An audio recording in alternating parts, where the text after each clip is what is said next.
CSLIP is engaged with a number of entities in the policy area, mostly in the area of technology and policy.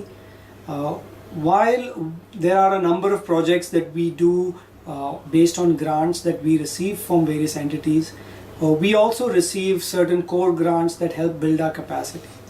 CSTEP has taken some of these core grants to work on what we would call the pro bono projects that are either in the area of policy engagement.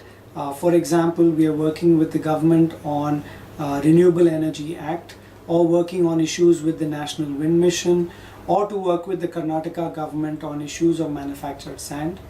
On the other hand, we are also taking up internal studies such as in the area of urban infrastructure, where we are doing smart city conceptualization, or we are doing studies on nuclear power projections for 2030 and beyond.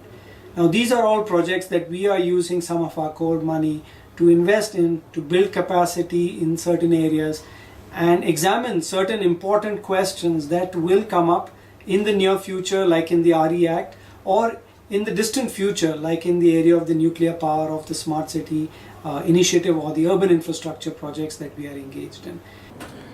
We supported Ministry of Mines and Geology in the Government of Karnataka by conducting an evidence-based research showing the potentials for manufactured sand in Karnataka.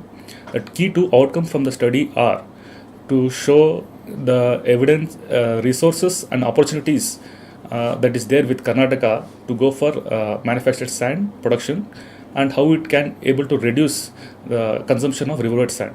Secondly, also to provide the useful policy recommendations to go for large scale manufactured sand production.